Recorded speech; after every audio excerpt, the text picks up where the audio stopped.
আজকের এই যুব সম্মেলনে আপনাদের কাছে আমরা একটাই মেসেজ দেব, ইসলামী যুব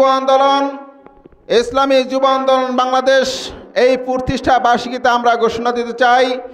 ইসলামী যুব আন্দোলন 1987 সালে প্রতিষ্ঠিত, কিন্তু শুরু লগ্ন থেকে আজ পর্যন্ত সারা বাংলাদেশে ইসলামী যুব আন্দোলনের বিরুদ্ধে এখন পর্যন্ত কোনো কলঙ্কের দাগ লাগে নাই, ঠিক কিনা? ইসলামী যুব আন্দোলন দেখিয়ে দিয়েছে সারা বাংলাদেশের মানুষের মুক্তিকামী সংগঠন হিসাবে এবং দেশ প্রেম ও দেশের মহাব্বত হিসাবে তারা সকলে সর্বত্র কাজ করে যাচ্ছে। ইসলামী যুব আন্দোলন বাংলাদেশ এই দেশকে সুন্দর, সুষ্ঠু ও কল্যাণকর রাষ্ট্র হিসেবে ঘোষণা দেওয়ার জন্য সর্বত্র প্রচেষ্টা করে যাচ্ছে।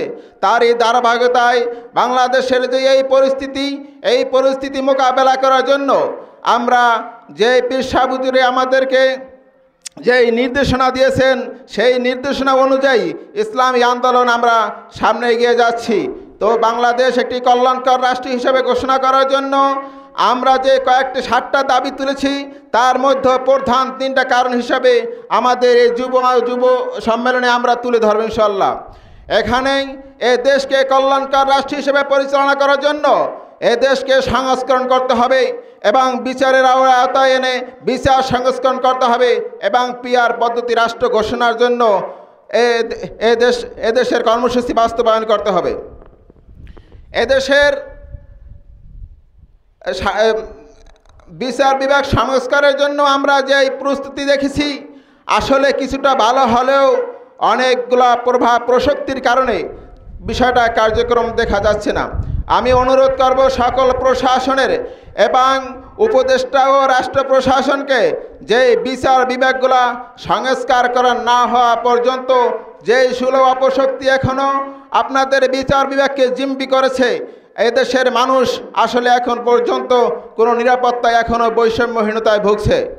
এদেশের মানুষকে যদি বৈষম্যহীনতাকে দূর করা যায়, একমাত্র প্রশাসন বিভাগই সেটা পারবে।